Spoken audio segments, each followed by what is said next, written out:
again, grade 11 students. This is the English for Academic and Professional Purposes subject. It is me, Miss Marinel Joy de la Cruz, your teacher. How are you today? Are you done answering all the activities in Lesson 1 of Module 1? I hope so, because in this video, I will be discussing Lesson 2 of the same module. The topic is about language use in academic writing. So before we start, let me read to you the learning objectives. At the end of the lesson, the learners are expected to, number 1, determine language style in academic writing, and number 2, differentiate language style used in academic texts from various disciplines. Now, are you ready to start our new lesson? Let's begin. Everybody, take a look at these pictures. The picture shows an influencer influences people to travel using social media. The influencer uses a language that appeals to viewers because her purpose is to encourage people to go to places that she visited. So her role here is that of a friend because her language is simple and in a conversational style. On the other hand, academic writing requires sophisticated use of language. Since your task as a student is to include writing assignments, exams, and reports, there is an expected quality in your use of language and structuring texts. So, what is an academic language? An academic language represents the language demand in school or academics. Academic language includes language used in textbooks, in classrooms, on tests, and in each discipline. It is different in vocabulary and structure from the everyday spoken English of social interaction. And each type of communication, both academic and social, has its purpose, and neither is superior to the other. In academic writing, you need to be careful when writing sentences, paragraphs, vocabulary, tone, and style. To do this, you need to remember there are 3 important features of language use in academic writing that you need to know about. The first one is formality, second is objectivity, and the third is technical. The first feature of language use in academic writing is formality. Formality reflects your dignified stance in your writing as a member of the academic community. When you mean dignified, it means that it is a composed of serious manner that is worthy of respect. So, this means that since your audience is a fellow member of academic community, the language you use requires precision to make a legitimate piece of academic writing.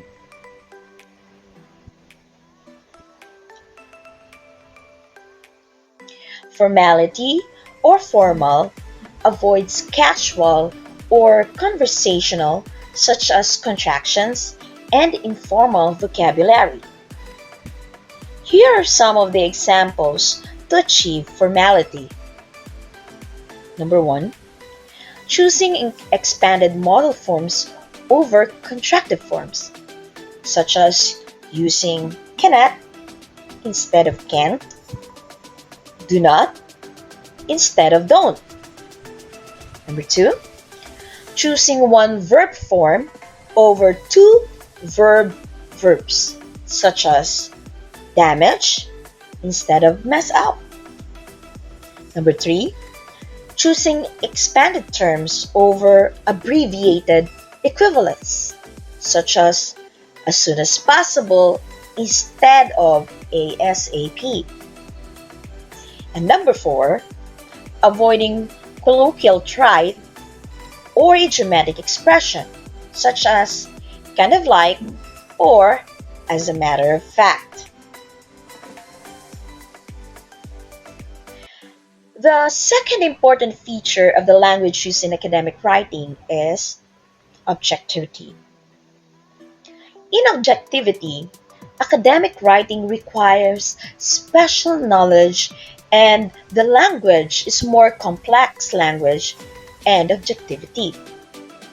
This means that the writing must be impersonal and maintain a certain level of social distance.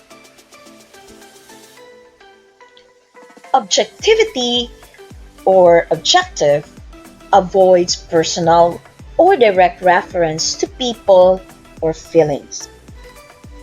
Objectivity can be achieved in few ways. Number 1, you need to avoid using personal pronouns such as you, I, and we. So for example, if your sentence is like this, you need to conduct the experiment. So instead of you, change it and revise it. Like this, the researchers need to conduct the experiment. So you change you to the researchers. Another way to achieve objectivity is avoiding rhetorical questions. Rhetorical question marks as closeness with the reader and seek his or her attention. So instead of a question, make it a statement. So if this is your question, how can this problem be solved? So improve it into this version. Certain measure must be discovered to solve the problem. So you change question into a statement. Another way to achieve objectivity is by avoiding emotive language that shows bias that lessens objectivity. Emotive language means using personal feelings or emotion when writing. So here's an example. The investigators were very shocked to see the outcome of the test. The first sentence is biased, and it uses emotion to express an idea. So, to improvise it, do it this way. The investigator did not expect the result. In this sentence, it shows social distance from the reader.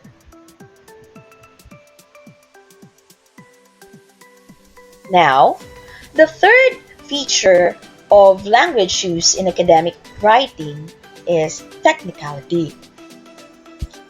Technicality or technical use vocabulary or terms specific to the area of discipline.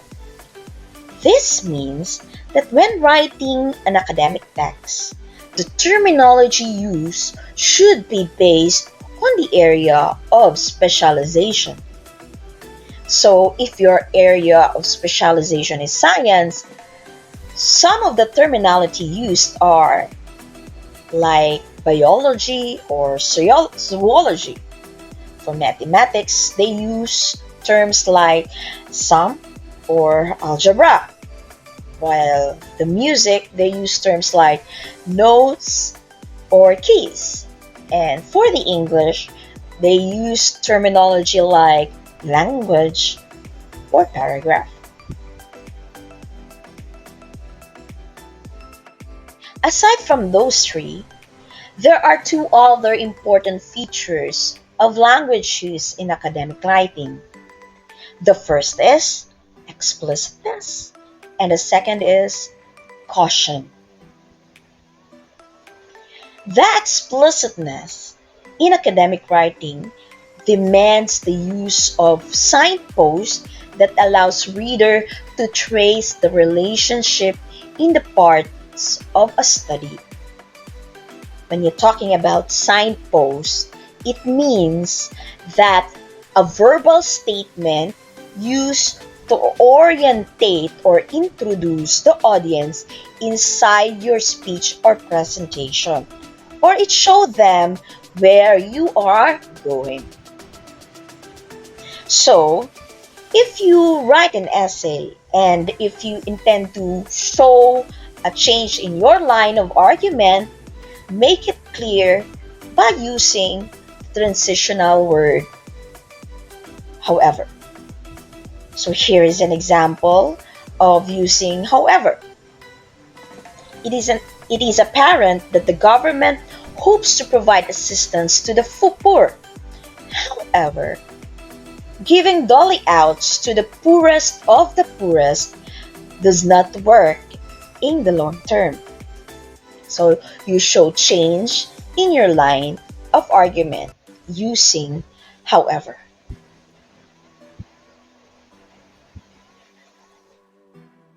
These phrases are also useful in making idea explicit, like using this is due to or this result in.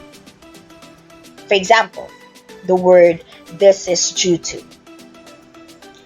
A number of Meralco consumers trooped to the city hall to claim the 500 peso cash incentive. This is due to the Supreme Court ruling that overcharges must be returned to the end user whose electric consumptions of the April-May period were below 100 kilowatt per hour. Here's an example for this result in. With the Supreme Court ordering the Meralco to return overcharges to the end users, government offices have been tapped to operate as claim centers. This results in number of Meralco consumers trooping to the city hall to claim the 500 peso cash incentive. When two ideas seem the same, express each one clearly. You can use the transitional word similarly or related to. So here's an example. The study showed that 80% of the 200 participants involved in the study were dissatisfied with the operation of Meralco. Similarly, the idea revealed that the majority of the participants were not aware of the charges imposed on them by the Meralco. So the word similarly means two ideas seem the same.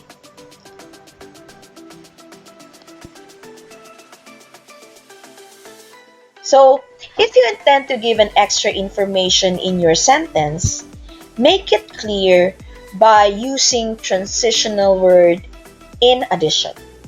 For example, Meralco has been using as a business conglomerate involving stakeholders and independent power producers or IPP. In addition, Meralco owns major IPPs operating the region. So you give an extra information and you use in addition. And last is if you're giving examples, do it so explicitly by writing, for example. So here is a sentence example.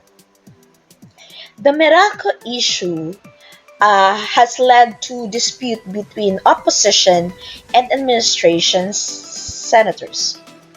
For example, those who have been labeled as against the president consider the issue as the administration way of avoiding the NBN ZTE scandal. So you add by giving examples. Another important feature of language use in academic writing is caution. In academic writing, it requires care since language is built from proven theories and concepts. Therefore, caution is needed to avoid sweeping generalization or hasty generalization. So here's an example of sweeping generalization or hasty generalization. Government officials are corrupt. This statement is not completely true, and the rhetorical impact of the statement is misleading. So in order to improve this statement, you need to use devices like modal verbs, adverbs, or verbs. You can choose any of those three. For example, try to improvise the sentence like this, using modal verbs. Some government officials may be corrupt. So you use modal verb maybe. This one is for using adverbs. Corruption is commonly linked to some key government officials. So the adverb is commonly. Now what about the verb? Here's an example. A number of government officials tend to be linked with cases of corruptions. So linked is an example of a verb. So below are some of the forms that you may use in observing caution in writing. Here are some few examples of modal verbs, adverb of frequency, and some of the verbs. So for modal verbs, you use will, must, would, may, can, might, could. For example, the observations of students' use of social networking sites may lead to the different behaviors that manifest in real-life communications. Now let's proceed to the adverb of frequency. Here are some of the examples. Often, sometimes, usually. So here is a sentence. The essay that gives mark were usually high. Next is the verb. When you use tends, suggest, appears, or appears to be, think, believe, doubt, or indicate. For example, the findings of the survey suggests that students who use social networking in their academic work tend to be more updated on recent developments in their respective subjects. So the suggest is the verb.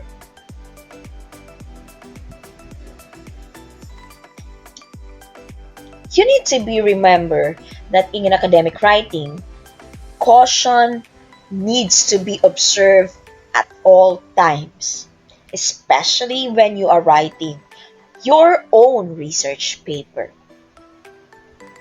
So here are the parts that needed to be observed with caution. First is when a hypothesis needs to be tested. If you want to test the theory if it is true or not. Number two, when drawing conclusion or prediction from your findings that may generalize certain matters or may not be conclusive. This will affect the reliability and the validity of result. And number 3, referencing other work to build your own paper. If you do not cite the source and write the references, you are committing academic dishonesty or plagiarism that may lead to expulsion or can be put in jail. So therefore, you need to be cautious when writing your sentences.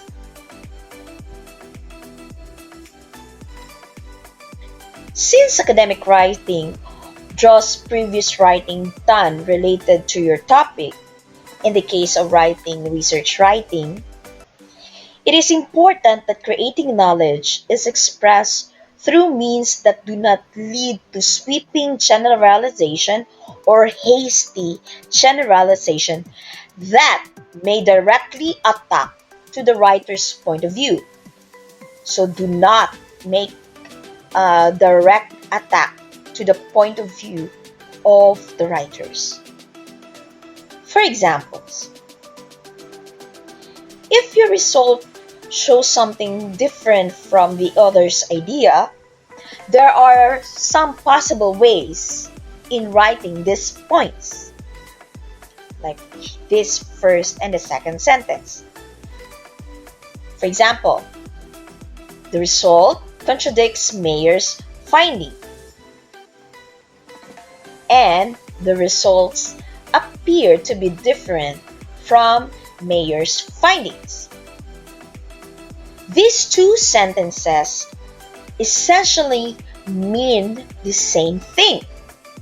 However, in sentence 1, it expresses an explicit difference between your findings and Mayer's. This may be interpreted by the readers as to attempt to highlight your findings as superior compared to Mayer. On the other hand, the sentence 2 shows that you are distancing yourself from your work, basing conclusion of what you observe and comparing it to the previous work done by the other researcher, relating to your contribution to other ideas in discipline. So, there is a social distancing in the second sentence. So, students, you need always to remember that in academic writing, since you are part of the community, you express your ideas with openness and striking balance between concise and caution. So that's it for today. Thank you everyone for listening.